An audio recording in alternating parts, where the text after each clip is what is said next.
Irma Graves, a successful lawyer, was used to keeping her life under control, but one request from her fiancé changes everything. She sets off for a remote village to assess an old house that was left to him as an inheritance. A sense of unease follows her throughout the journey. Amidst the dust and old belongings, Irma discovers a yellowed note with a chilling warning. What she reads makes her blood run cold. The court session was in full swing. Sunlight streamed through the tall windows, flooding the room with a golden glow, emphasizing the solemnity and tension of the moment.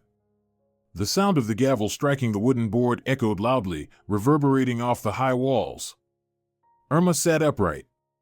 Her back was tense like a taut string. Her eyes held an icy composure she had perfected over the years. Today, Irma Graves, the lead attorney of a major metropolitan firm, was winning yet another case. But deep down, a faint irritation lingered. The trial felt like just another step in her meticulously planned life, where order and clarity reigned, where every move was thought out and calculated. "The court has reached a decision," announced the judge, and Irma gave a slight nod of satisfaction. Based on all the presented facts, the trading company Oriole is required to pay compensation in the amount of, the judge continued monotonously, while the courtroom erupted in applause. Irma's employer, Zachary Matthews, let out a sigh of relief. They had won this case, but another trial awaited them. The Hermes corporate network clearly had no intention of giving up easily, despite their allies' defeat. Irma rose from the table, adjusted her sharp suit, and slowly made her way toward the exit. Accepting congratulations from the director, she stepped outside, inhaling the pleasant summer air. A faint smile played on her lips. She slipped off her high heels and walked leisurely down the alley, enjoying the warmth of the sun and the birdsong. This day was particularly good. A courtroom victory. And in the evening, a date with Andrew awaited her. Her gaze involuntarily dropped to her phone screen, and her heart skipped a beat. A message from her fiancé. "My love, I'll be waiting for you at the restaurant tonight. There's something I want to discuss." Irma smiled. Andrew always knew how to lift her spirits. He was her complete opposite, romantic, passionate, always ready for adventure and spontaneity. They were like two opposing poles, drawn together by an irresistible force. The wedding was set for a month from now, and everything seemed to be going perfectly. The evening restaurant shimmered with lights.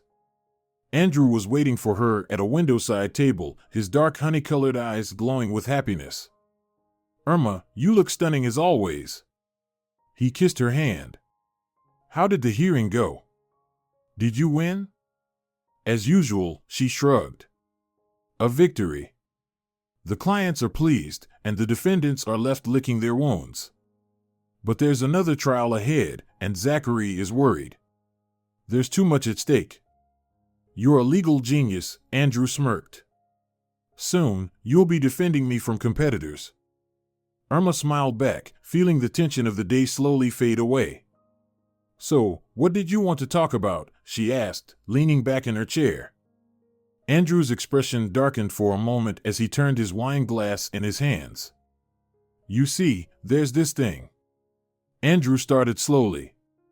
"Remember when I told you about my grandfather, the one I barely knew?"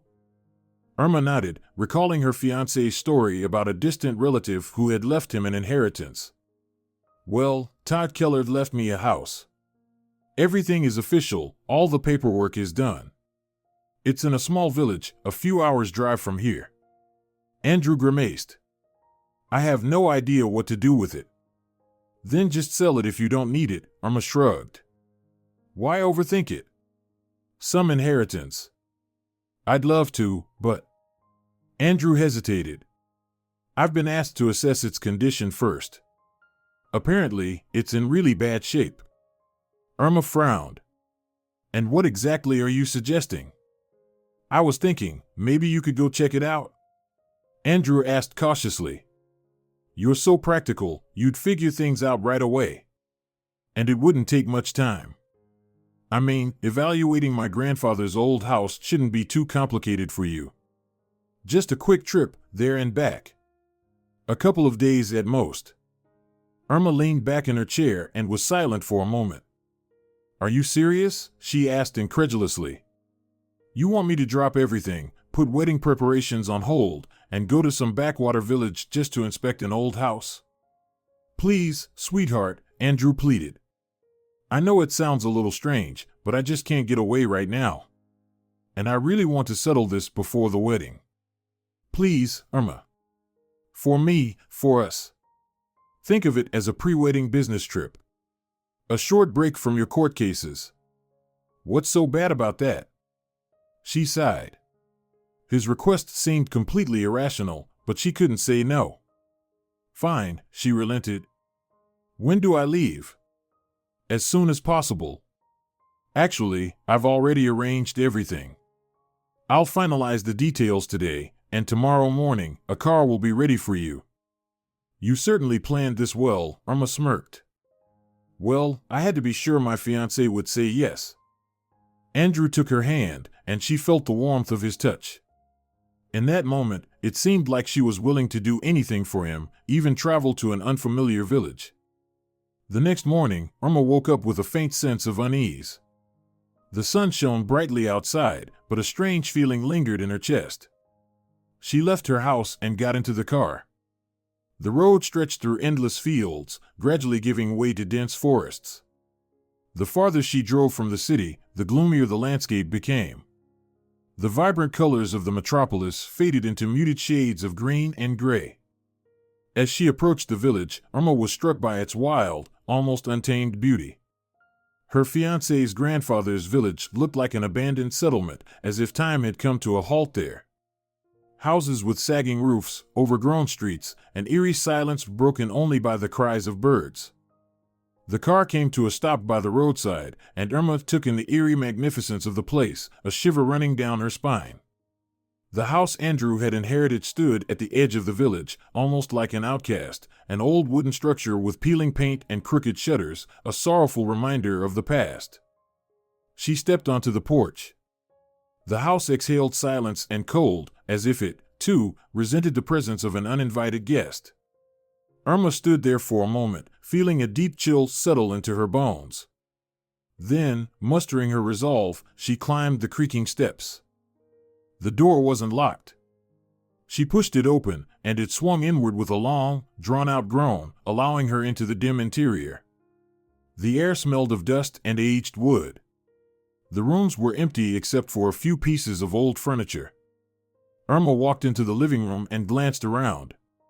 Somewhere deep inside the house, a faint creak echoed, making her jump.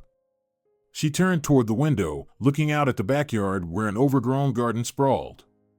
A few apple trees stood scattered around, but at the very center stood an enormous elm tree.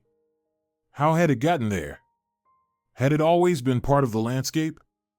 It seemed ancient, a silent observer of time itself. At that moment, something caught her eye, a folded piece of paper lying just beneath the door.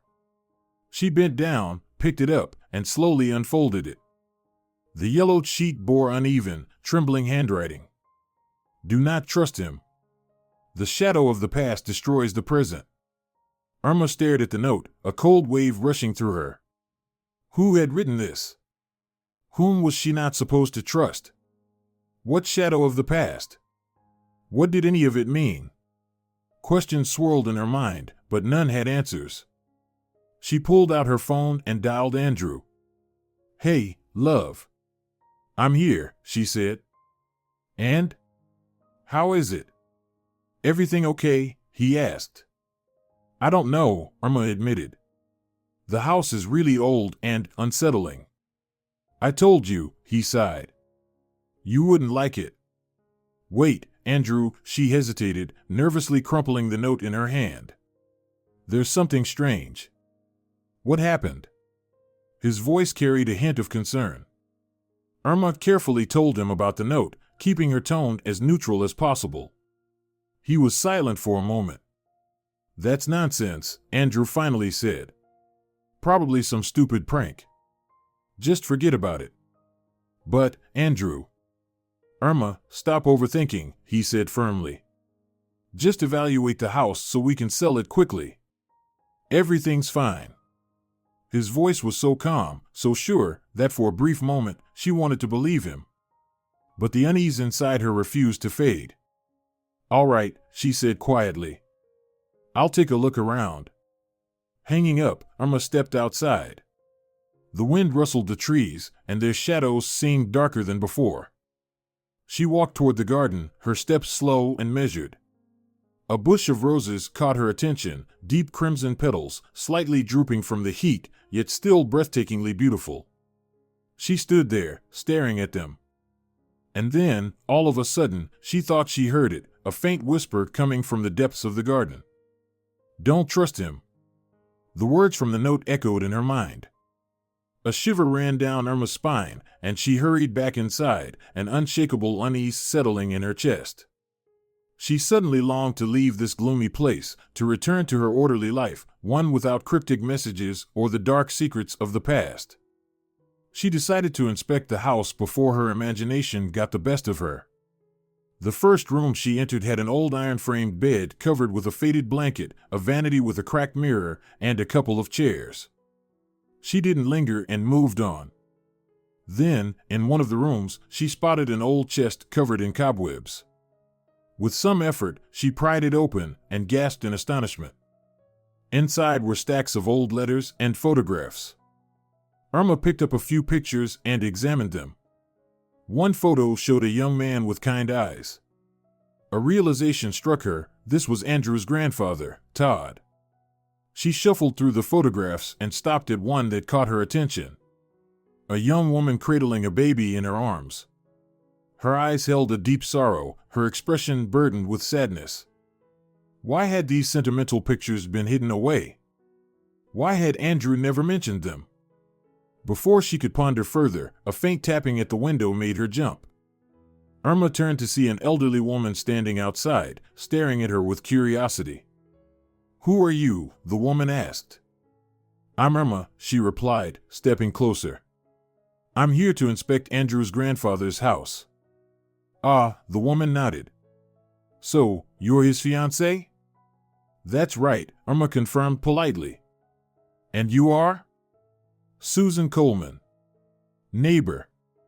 "Nice to meet you," Irma said. "Do you know anything about this house or the family that lived here?" Susan let out a heavy sigh, her gaze drifting toward the house with a somber expression. "A lot happened here. Some good. Some bad." "What do you mean?" Irma pressed, intrigued. "It's a long story, and I doubt you'll like it," Susan warned. "I need to know," Irma insisted. "Please, tell me." Susan hesitated, then finally spoke. "All right, listen," she began. "Andrew's grandfather, Todd, was a good man. Hardworking, kind. But his son, Jimmy, not so much. They had a falling out. Jimmy got married, had a child, a lovely little boy. Andrew, that is. But something was off in that household. His wife, Jennifer, one day, she went down to the river for a swim and never came back." Irma felt a chill creep over her. "They never found the body," Susan continued. "Just her belongings, neatly tied in a bundle on the riverbank. After that, this place fell into neglect. It carries a heavy aura." She paused, studying Irma carefully. "As for the grandson, Andrew, I don't know what to say about him. Haven't seen him in years." Susan narrowed her eyes. "But now this is his inheritance, isn't it?" Irma silently watched the neighbor. Her words evoked both anxiety and curiosity. The strange note wouldn't leave her mind either. Something was calling her deeper into this mystery, whispering in her ear, "Stay, find out the truth." "Susan, do you happen to know anything about the note?" the girl finally asked, gathering her courage. The neighbor's face paled, her lips trembled slightly. "A note? No, I haven't heard anything about that." Irma hesitated and, deciding not to reveal everything, changed the subject. "Tell me, these roses in the garden, someone must have planted them a long time ago, right?" "Oh, Todd planted them," Susan sighed. "He and his wife Lillian loved roses. but they didn't bring them happiness. I see, Irma said, feeling overwhelmed by the flood of information. The neighbor stood there for a moment before heading back to her house. Irma let out an involuntary sigh. The story had planted seeds of doubt in her mind. So, Jimmy, Andrew's father, wasn't a very good man. But why had Andrew never mentioned this? And then there was his mother. All this time, Irma had believed she had passed away due to a long illness, but it turned out the truth was entirely different. After a brief inspection of the house, Irma decided to search for something that might shed light on the mysterious author of the note. She opened creaky cabinet doors, pulled out drawers from old dressers, but found nothing except mothball-scented clothes, faded photographs of unfamiliar faces, collections of yellowed buttons and lace, and worn-out books she didn't dare touch. Then, on the top shelves of the bedroom wardrobe, Irma stumbled upon an old shoebox. Her heart started beating faster. Could this be what she was looking for? Struggling to pull it down, she sat on a dusty chair and began going through its contents. Inside were old letters, a small porcelain angel wrapped in newspaper, and finally, a diary. The cover was made of thick, slightly worn cardboard with cut-off corners, as if someone had cherished it for many years. Irma ran her fingers over the rough surface, and for a moment, it felt as if warmth radiated from the past. The name was written in faded ink with uneven handwriting, Jennifer Tucker. Irma glanced at the date on the first page. 1978, it must have been Andrew's mother's diary, kept since her school days. She swallowed nervously, fully aware that within seconds, she would be stepping into someone else's life. As if breaking an unspoken rule, she opened the diary, holding her breath. The first pages were filled with girlish dreams and romantic hopes. Jennifer wrote about her love for Jimmy, Andrew's father, describing him as the most handsome and caring guy in the world. Irma was touched by these naive lines. She remembered her own youthful dreams. But the further she read, the more romance gave way to bitter reality. The entries grew darker, filled with pain and disappointment. Irma turned the page. May 12, 1997. My God, when will this end? Jimmy drank again and said terrible things to me. He shouted that I had become boring and uninteresting. He said he regretted marrying me. But I loved him so much. I thought we would be happy. Where's the Jimmy who used to look at me with such love? It's like he's been replaced. My feelings are locked in a cage, and with each passing day, I feel more and more like a prisoner in this house. Irma winced involuntarily. She felt sorry for this young woman, whose love had so quickly turned into torment. She turned the page. June 28th. This morning, I woke up to his shouting again. Jimmy blamed me for all his misfortunes. Tears keep flowing, and I can't stop them. Why is this happening to me? I'm so exhausted. Why did I ever believe his promises? I'm scared. I fear for myself and little Andrew. Irma froze, as if doused with ice water. She could picture this unhappy woman, left alone with her pain. God, how terrifying, she whispered. Her own relationship with Andrew seemed calm and predictable. She had never experienced anything like this. She had always appreciated her fiancé's composure, the fact that he never raised his voice. And now, this. She turned a few more pages. August 15th. Todd is trying to talk to Jimmy. But Jimmy just laughed in his face. He said his father was interfering where he shouldn't. I saw my father-in-law leave the house, his face pale and disappointed. He didn't want Andrew and me to live in this kind of atmosphere. Jimmy started shouting that his father never understood him. He said Todd had ruined his life. I think he hates him. Irma shuddered. She had heard from Andrew that Todd was strict but also a very fair man. And yet, this.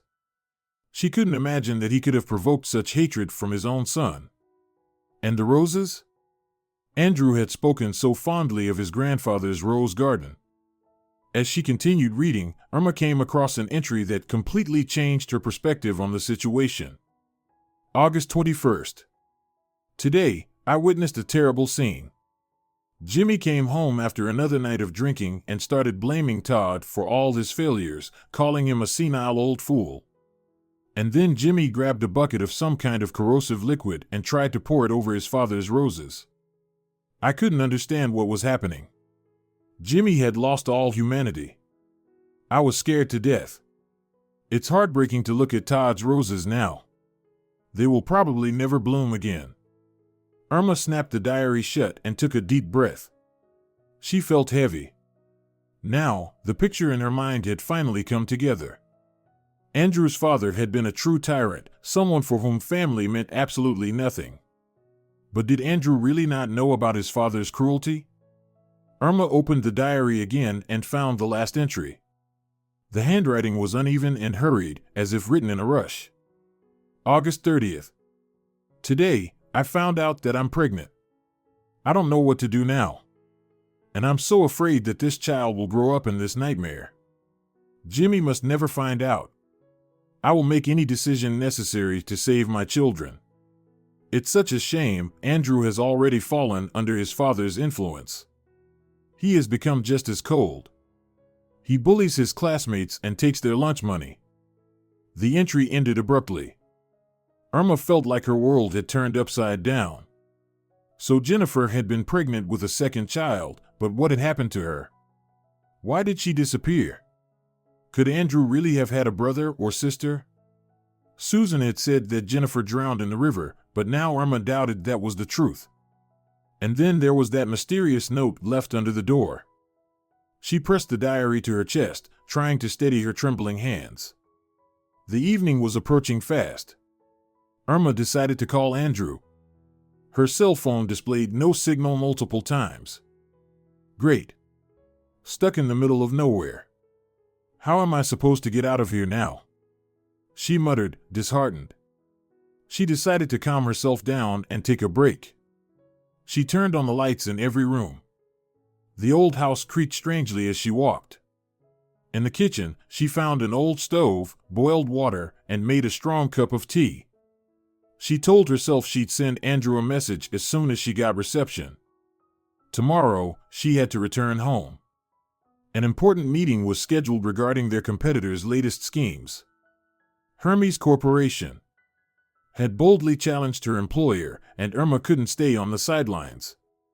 That's why, as the company's top attorney, she had been entrusted with drafting the defense strategy.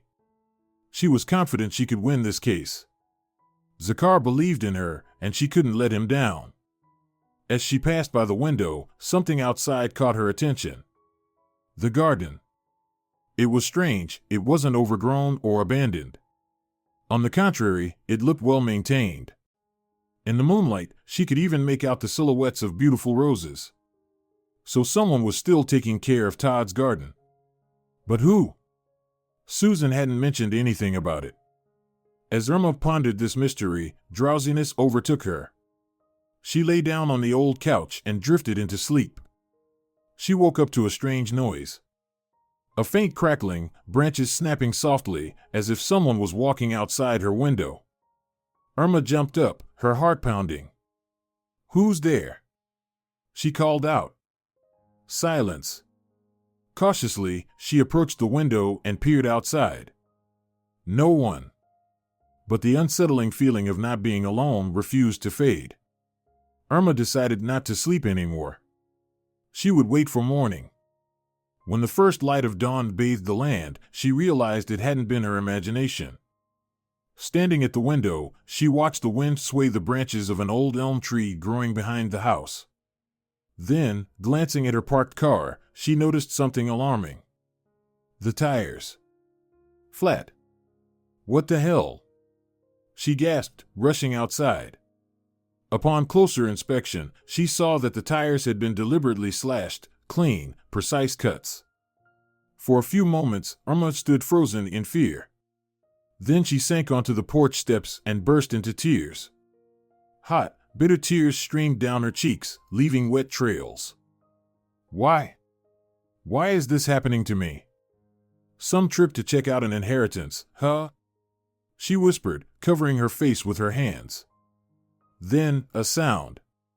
A faint noise broke the morning stillness. Something small striking a tree trunk. Irma lifted her head. And then she saw him. A boy. Sitting near the old elm tree in the garden. He was young, no more than 8 years old. Wearing shorts and a faded t-shirt, he looked a little scruffy. But his eyes were sharp, intelligent, watching her closely. He didn't move. Just stared. Irma wiped her tears with the back of her hand and took a hesitant step forward. Irma's breath caught in her throat. David? A paramedic? And his mother? She stared at the boy, trying to piece everything together. Steve, who are they to you? The boy hesitated, gripping the pencil tighter before scribbling another message. They saved me. Irma felt a chill run down her spine. Saved you from what? Steve looked down, as if afraid to answer. From him. Irma swallowed hard. Jimmy? Steve didn't respond right away. Instead, he tore out the page from his notebook, folded it neatly, and handed it to her. She hesitated before unfolding it. The words were short, written in shaky, urgent handwriting. He didn't just leave. He's still here.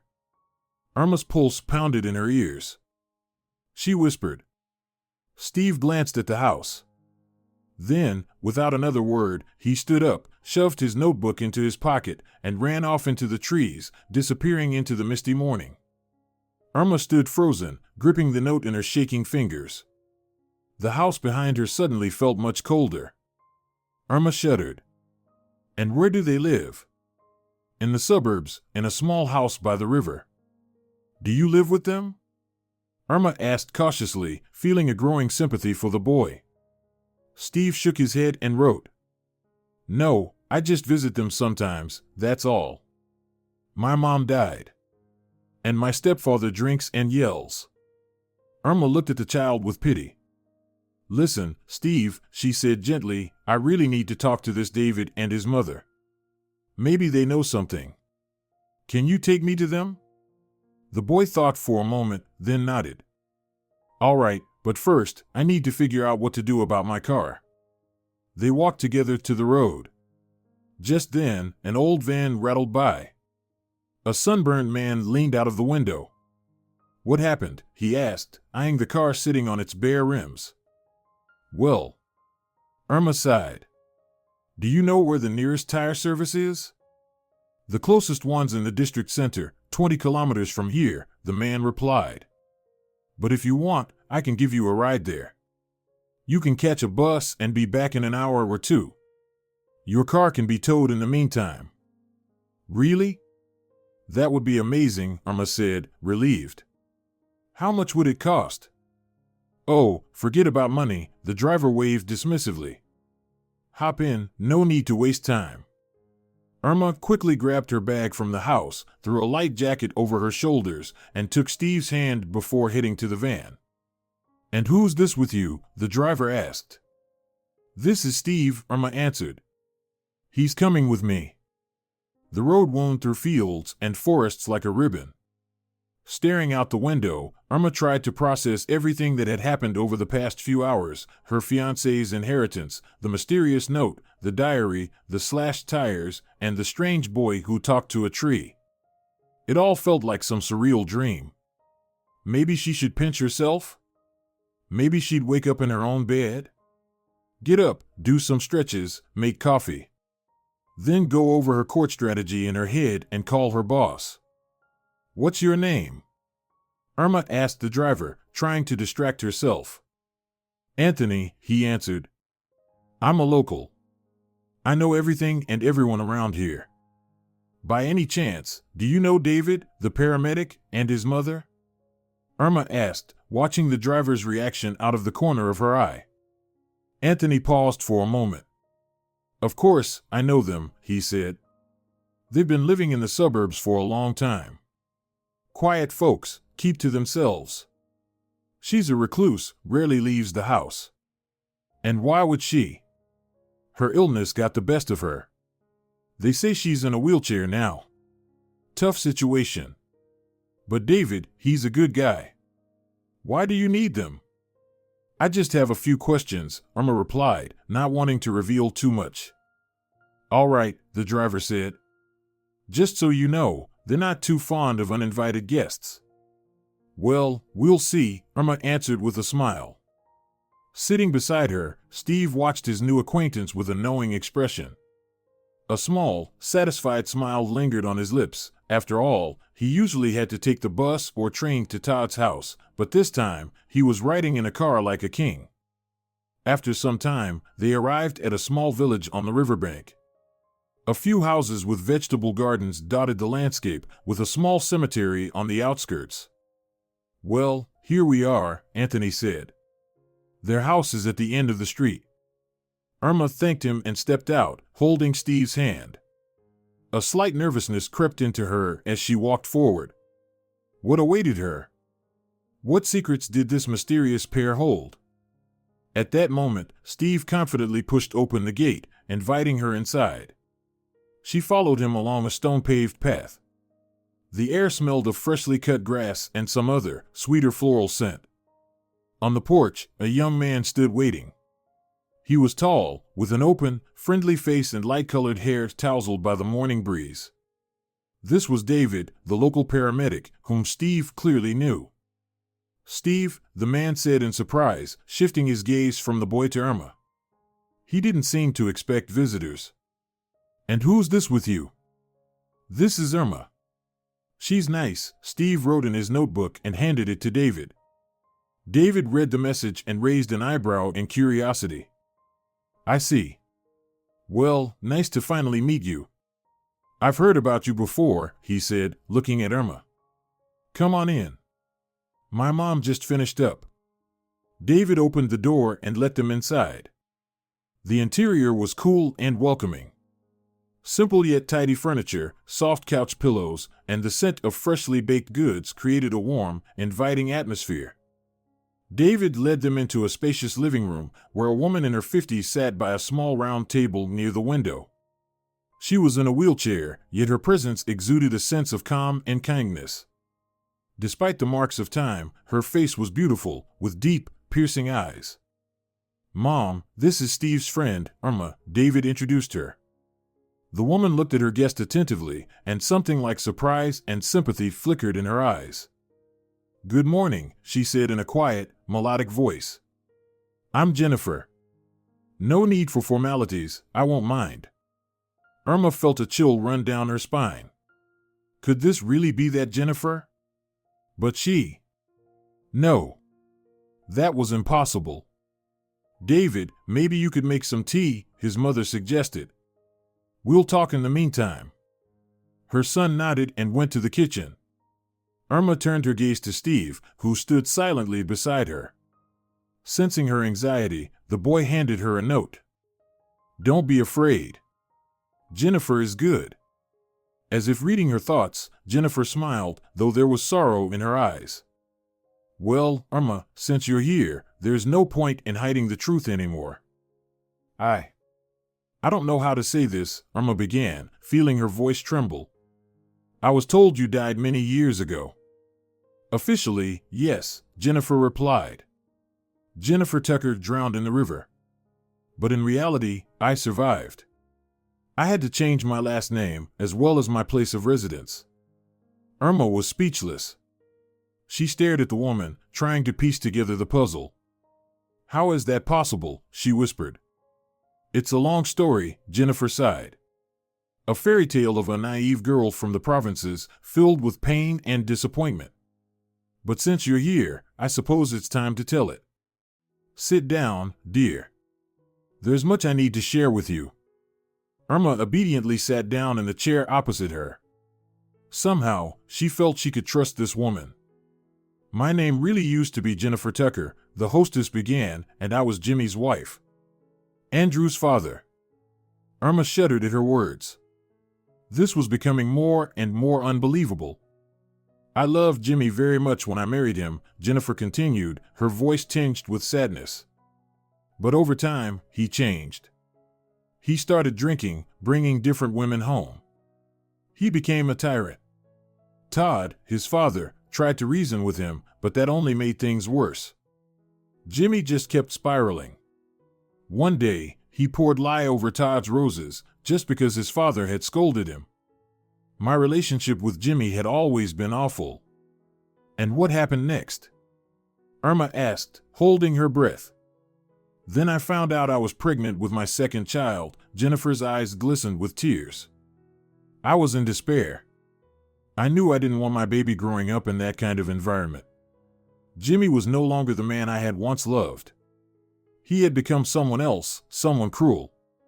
I could feel his hatred for me. She paused. That day, I couldn't take it anymore. You left, Irma guessed. I didn't just leave. I faked my own death.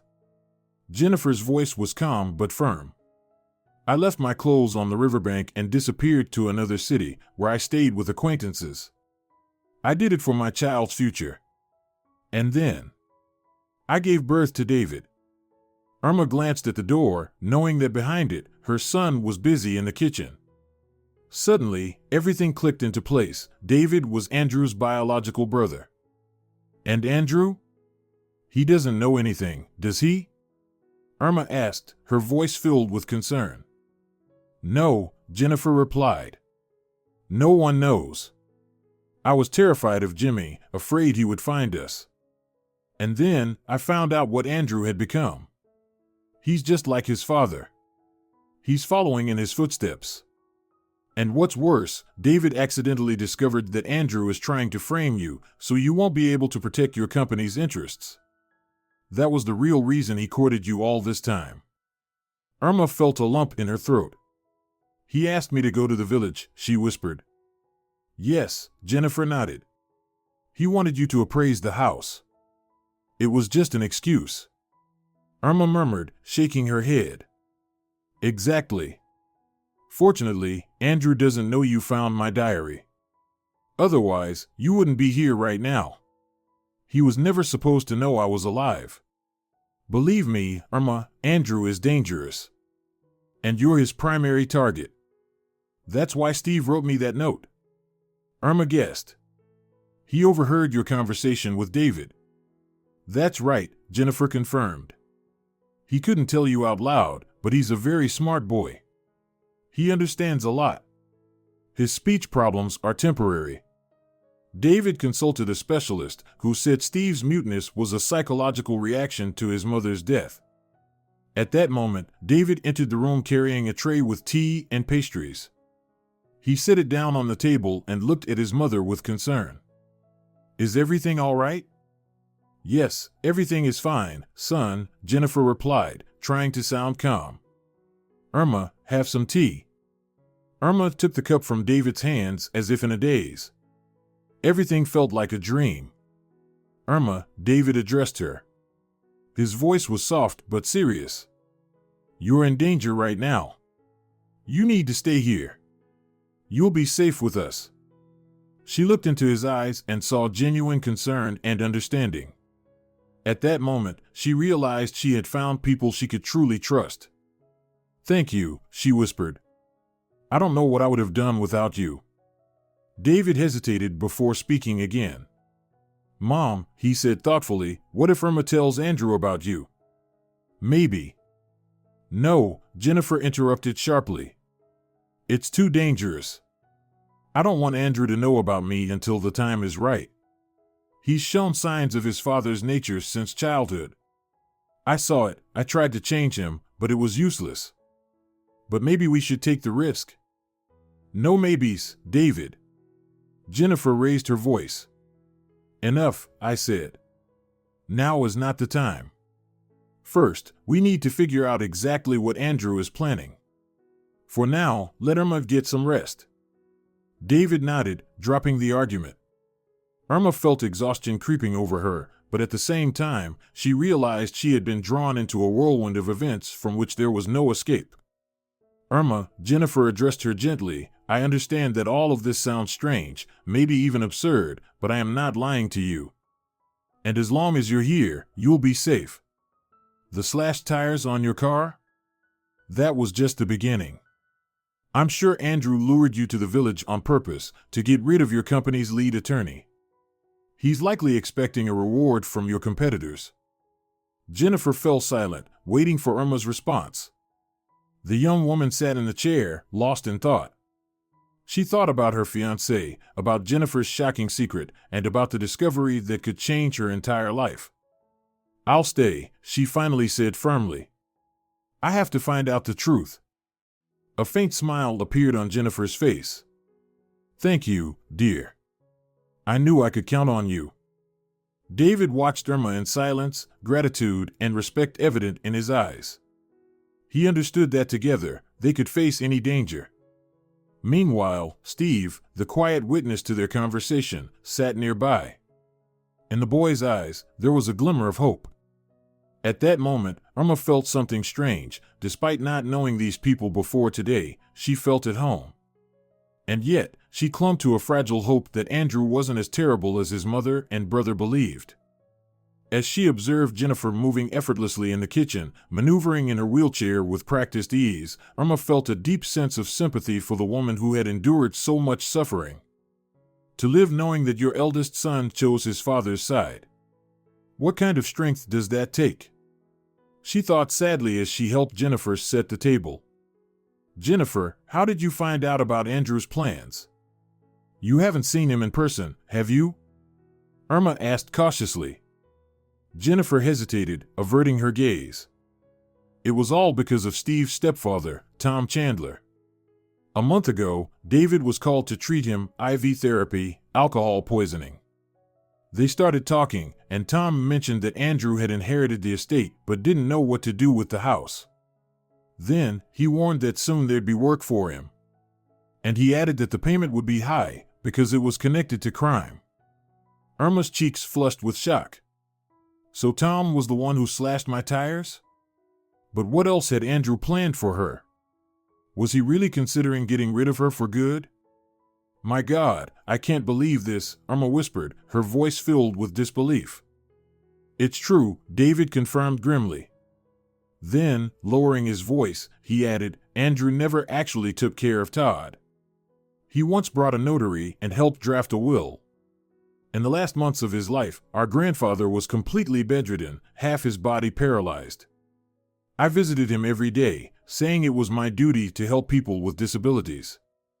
Todd believed me. He cried, squeezed my hand, and never realized that he was looking at his own grandson." Irma shook her head.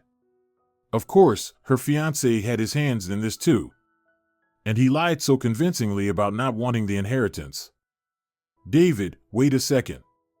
Doesn't that mean you have a claim to the house too? It's your inheritance just as much as Andrew's." David hesitated and shrugged. "I don't know. Mom and I have been away from the family for so many years. What kind of heir would I be? It'd be laughable." Irma was about to respond when Jennifer, rolling her wheelchair toward the window, suddenly gasped. "Look at those clouds coming in from the city. There's definitely going to be rain, maybe even a full-blown storm.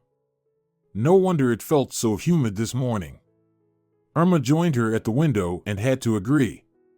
The storm clouds had appeared out of nowhere, their heavy, dark mass swallowing the once bright June sky.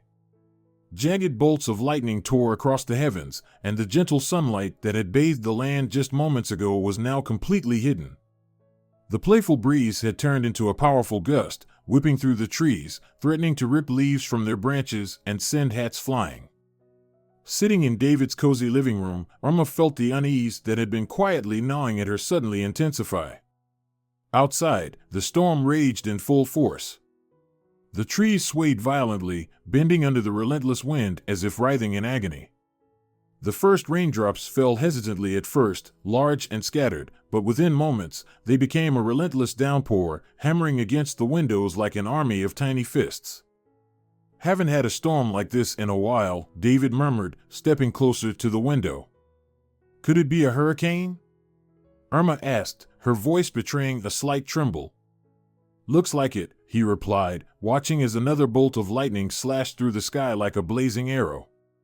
The resulting clap of thunder was so deafening that the walls of the house seemed to tremble. Steve, who had been quietly playing with his plastic figurines on the floor, flinched and looked up at them with wide, frightened eyes. Irma immediately crouched down beside him and wrapped an arm around his shoulders. "It's okay," she soothed. "Everything's going to be fine." The rain intensified, pounding against the earth with relentless force. Time itself seemed to slow, stretched thin by the chaos of the storm. Another flash of lightning illuminated the room, casting eerie shadows across the walls. Steve flinched again, and Irma tightened her embrace. "How about a story?" she suggested, hoping to distract him from the raging storm outside. Steve nodded and pulled his favorite book from the shelf. Irma began to read, pausing now and then to listen to the sounds outside. The storm played a cruel game, retreating for a moment only to return even fiercer than before. But as the night stretched on, the worst of it began to pass. The thunder grew more distant, and the torrential rain softened into a steady, rhythmic drizzle. Slowly, the tension in the house faded. Steve had fallen asleep on the couch, his small head resting against Irma's shoulder. David sat nearby, watching his mother with quiet thoughtfulness. Jennifer had leaned back in her chair and closed her eyes, exhaustion settling over her like a heavy blanket. And Irma, despite everything, felt something unexpected, a warmth spreading through her chest. In this small house, surrounded by the fury of the storm, she felt safe. For the first time in a long while, she felt like she was home. When morning came, the sky brightened. A timid ray of sunlight peeked through the clouds. The first thing Irma did was look out the window. She saw that the rain had stopped, and the world, as if waking from a long sleep, was beginning to stir. After breakfast, she, David, and Steve decided to return to Todd's house. Less than an hour later, they were driving down the rain-washed road back to the village. But when they arrived, all three of them froze in shock. The old house where Irma had spent her first and terrifying night lay in ruins. Burned to the ground. Only charred logs and scattered ashes remained. So much for the inheritance. What is this? How could this happen? Irma whispered, unable to believe her eyes. David shook his head. Looks like lightning struck it last night. After a storm like that, I'm not surprised. And with the house being wooden, it probably went up like a matchstick. At that moment, Steve, forgetting everything else, ran toward the massive elm tree that stood in the middle of the yard. But another shock awaited him there. The tree was split in half. Lightning had struck it straight through the trunk, dividing it into two uneven parts. Steve burst into tears and pressed his cheek against the bark. Irma and David approached. The young paramedic crouched down and peered into a hollow in the tree, one that had previously been hidden beneath a thick layer of bark. "Look at this," he exclaimed. "There's something inside."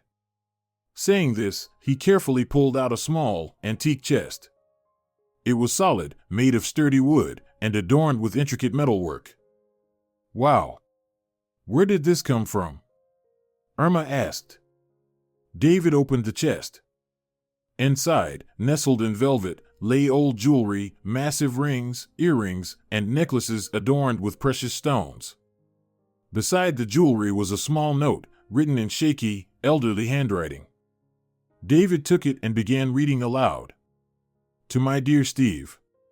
If you are reading this letter, then my time has come. I know that life is not easy, but never forget, true value is not in outward glitter, but in the heart. These jewels belonged to my ancestors. Now they are your inheritance. Let them be a symbol of your lineage. But the greatest treasure of all is love and kindness. Guard them always. Your grandfather, Todd." Steve stared at the letter, his eyes filling with tears. He picked up one of the rings and clenched it tightly in his small fist. Irma wrapped her arms around the boy, trying to comfort him. "Todd planned everything," Steve suddenly blurted out. "He knew I was friends with the elm and hid the gift inside for me ahead of time." Irma froze. She couldn't believe her ears. The boy, who had only ever communicated through written notes, had just spoken. I often saw Todd in the garden, Steve continued, wiping away his tears, not even noticing the change in his voice. We talked a lot, and he told me fairy tales about the tree. Steve, you're talking, sweetheart. Irma exclaimed in awe, her eyes wide with amazement. Whoa. I really am, the boy whispered in shock, and a bright, joyful smile spread across his face. Irma hugged him tightly, holding his small shoulders. But now, she had only one thing left to do, return to the city, where she was about to take part in the most difficult legal battle of recent years. The courtroom was thick with tension. Rows of dark green, velvet-upholstered benches were filled with people, lawyers, journalists, company representatives, all frozen in anticipation of the verdict. The high ceiling, adorned with a massive chandelier casting a cold, unforgiving light, seemed to press down on everyone with its sheer monumentality. Irma, dressed in a sharp graphite gray pantsuit, could feel her fingertips trembling, but she refused to let it show. She sat at the defense table beside Zachary, her boss, whose expression was grim and determined. The case against Hermes was a battle for survival. Irma nervously shuffled through her documents, trying to focus on the details, but her thoughts kept drifting back to the recent events in the village. She glanced toward the defendant's bench and locked eyes with Andrew. He stared at her with distant, icy detachment. But beneath that, something else flickered, cautious anger. Irma felt her breath catch. Her fiancé had been there. The night the house burned down. The neighbor had seen him, standing outside, a gas canister in his hands, right before the rain started. Stay calm, Irma, Zachary murmured, noticing her sudden pallor. We need you now more than ever. You're our last hope. Remember that. She nodded, forcing herself to focus. Taking a deep breath, she stood as the judge announced the start of the session. Today, we will hear the closing arguments in the case of Hermes versus Spectrum. His voice was even, impartial. The prosecution may proceed. The lawyer representing Hermes began his speech, clear, confident, emphasizing the alleged violations committed by Spectrum. Irma listened without interruption, carefully noting every weak point in his argument. She could feel Andrew's stare drilling into her back, but she refused to let it distract her. When the prosecution finished, it was her turn. Your Honor, she began, her voice steady and unwavering, the prosecution has presented its arguments, yet it has failed to support them with sufficient evidence. Spectrum has always acted within the boundaries of the law and has not violated a single clause of the contract. She meticulously dismantled each accusation, countering with solid arguments backed by documents and witness statements. She spoke of how Hermes had attempted an illegal market takeover, using unethical tactics, twisting facts to serve their own interests. Your Honor, Irma continued, I would like to draw your attention to a crucial point that the prosecution has overlooked. We conducted an independent examination, which confirmed that their accusations are baseless. She handed the judge a set of documents supporting her statement. He furrowed his brows, carefully reviewing the papers. I see, he said and turned to Hermes' lawyer. Do you have any counter-arguments? The attorney hesitated, his previous confidence visibly shaken. He attempted a rebuttal, but his words lacked conviction. Irma could feel the tension rising in the room. A heavy silence hung in the air, thick with anticipation. The judge announced a recess to deliberate on the verdict. Exhausted and drained, Irma stepped backstage. Zachary approached her. You were brilliant, he said with a triumphant smile. You really saved us. 30 minutes later, everyone returned to the courtroom. The judge, maintaining a solemn silence, read the verdict. The court finds Hermes guilty of attempting an illegal market takeover and causing damage to Spectrum. The claim is granted in full. The courtroom erupted in applause. Zachary beamed, shaking Irma's hand, while she exhaled in relief, as if a massive weight had been lifted off her shoulders. She avoided looking at Andrew directly, but out of the corner of her eye, she saw him leave the room with a grim expression. Her former fiancé had lost everything. His carefully spun lies, including those about their supposed future together, had crumbled into nothing. Time passed, washing away the bitterness of betrayal. Irma and David became inseparable. They spent evenings walking in the park, discussing books, watching movies, or simply sitting in comfortable silence, feeling their hearts beat in sync. One evening, as they sat on the cozy veranda of their countryside home, David took Irma's hands in his. "You know," he said softly, gazing at her with warmth, "I want you by my side forever. You are my light, my hope. I can't imagine my life without you." Irma looked into his eyes, filled with love and tenderness, and knew she had found her true happiness. "I feel the same," she whispered. "I love you with all my heart." A few months later, they had a simple wedding, attended only by their closest loved ones. Little Steve, holding both David and Irma's hands, beamed with pure joy. After the wedding, they adopted the boy.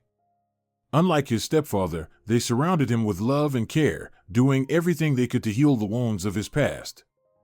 If you enjoyed the story, please support it with a like and a comment. All the best to you.